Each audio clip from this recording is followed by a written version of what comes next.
Peace forever and always, and welcome to another edition of what I call the Reality's Temple on Earth Internet Ministry. I am the gatekeeper or the host of this program, known here on the internet, World Wide Web, social media, whatever you want to call it. I am known as the mighty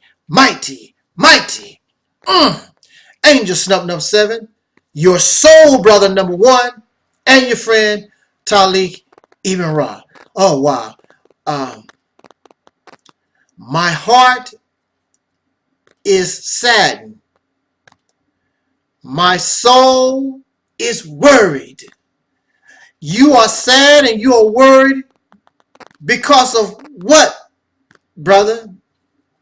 Because these who are the descendants of slaves born in America having dark skin, these who may label themselves as black or African, African American, Hebrew Israelite, Kemites, black Muslims, Nubians, and the list goes on and on. Whatever you may call yourself, as long as you are a descendant of a slave born in America under constant attack at this time, when you watch the news, it's always one who looks like you and me, murdered in the streets by police officers for whatever reason.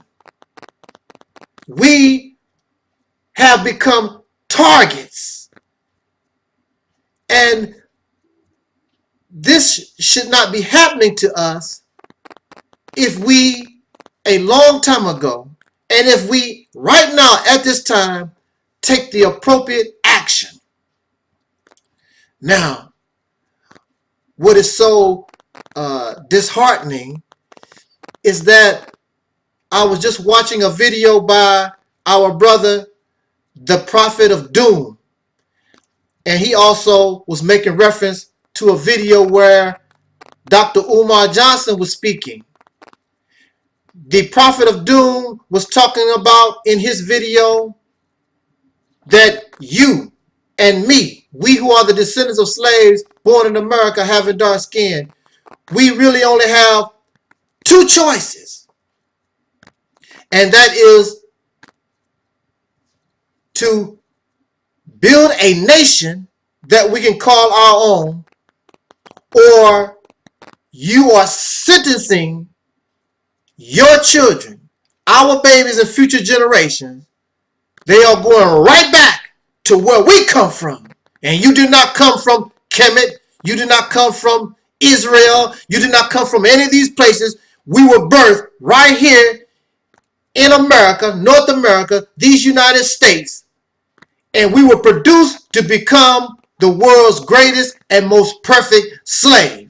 And slaves lived on a plantation. So your only choice, our only choice, is that we build a nation, or we return back to the plantation.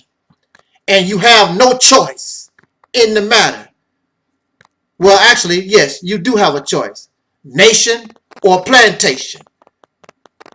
You and I may not get back on the physical plantation, but at the rate that we're going, you and I are creating a destiny for the babies that are being born today.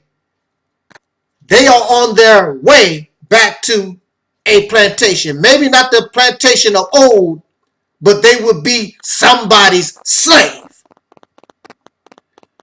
One of our problems, as Dr. Umar Johnson points out, some of us are individualists. We are only concerned with our personal family, our own personal welfare. We practice what he calls individualism. You don't see a need for other people in your circle. Then you have those who are nationalists. And Dr. Umar Johnson is a nationalist because his concern goes outside of his own personal family. He's looking at the future of a people, a group of persons. And again, this group of persons, you have a choice. Either a nation or the plantation. And in the way of life, once you get to a certain point, there is a point of no return. You believe that time is going to always be here for you to make the correct decision. Time waits for no one. When you are in a car and that car goes into a skid, you have a certain amount of time to make the correct and appropriate action. If not, you go or you get into the point of no return. Thus, you wreck that automobile. Thus, you wreck that car. So right now, all of us who are the descendants of slaves born in America, we are driving this car. And you must correct it. It is spinning and has been spinning out of control, going on 500 years. If you do not correct what is going wrong, you may enter the point of no return. And that's it. You crash. How many people would argue with the driver when you go into a skid and that driver must be able to think in order to avoid an accident killing you and all in the car?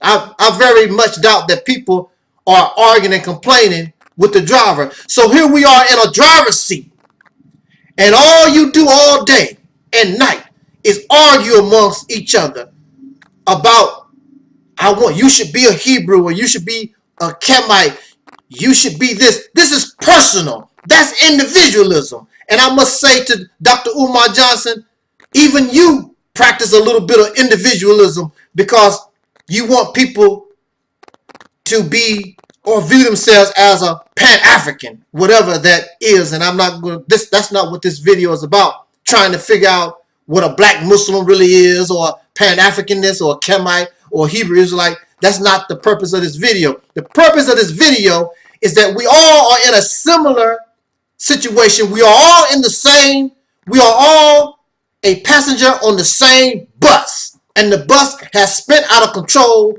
and somebody, we must be able to take that wheel and turn it and guide it in an appropriate manner before it gets to the point of no return. A nation or the plantation. However, you cannot have a nation until you first become a people. And right now, we call ourselves a people, but we're not a people. You have this group and that group and all these different groups. Excuse me. We have all these different groups. We have not tried to become a people. You cannot create a nation due to groups. You can only create a nation or build a nation due to a groups of people viewing themselves as one. And that is how you create a nation. So you must see me as your brother. I must see you as a brother. I must see her as my sister.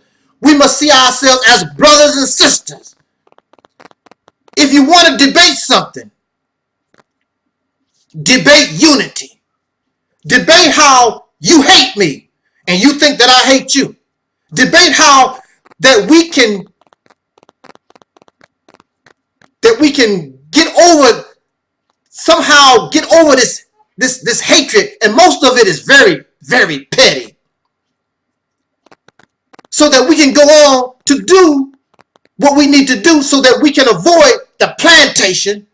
It would be better for us, and our children would be so proud, and those that come after us, that we decided to avoid the plantation and embrace the nation. Our children, our babies. I don't have biological children, but every child that I see on the street, as an adult, I'm responsible for, and I should be trying to make that baby's life better. And I am not making that baby's life better by taking actions that will create where it's destiny, that baby's fate could be the plantation. Our children don't deserve it. We don't deserve it. I'm not interested in your personal beliefs. You're not interested in my personal beliefs. That's good for you. That's not even an issue. The issue is that you should be able to compromise, and you should be able to push your personal things to the side so that this can be built, because it's bigger than you and me. It's bigger than your personal beliefs. And once you create a nation, once you create or build a country that is recognized by the rest of the world, the rest of the earth, you can build your own schools and universities and churches and synagogues and mosques, whatever you want to do. And y'all can debate and argue over personal beliefs all day long. You will have a military that will defend your right to do that. You will have a military and a nation that will defend your right to do whatever you've decided that you want to do. Just like the Caucasian people have done right here. Separation is the real solution. You must separate from an enemy, a people of whom, going on 500 years, it is very clear you will never be able to get along, because there is something in them that they just don't like about you, and they cannot accept you. The people that call themselves black conscious and awakened, you are the leaders. But how can you lead and you continue to have a childish, immature mentality? A child cannot build a nation. Somebody that's immature cannot build a nation. You can only talk. And that's all that we see. And that's all you've seen for the last 20, 30 years. Is nothing but a bunch of talk. You're too busy arguing over petty things. You want to debate. Debate over, how can I be your brother? How can I be your sister? I want to show I have to be important to you. You have to be important to me. The nation that we want to build, the unity that we want to produce, is more important than political, personal beliefs that we hold on to.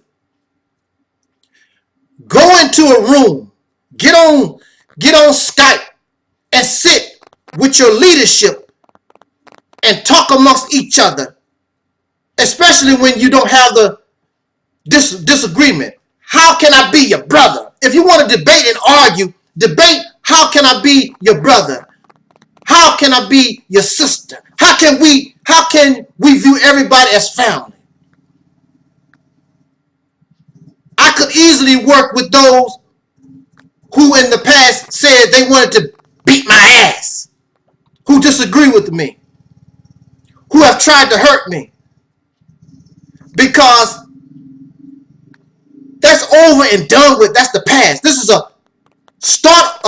start fresh, because this is more important than me as a human being.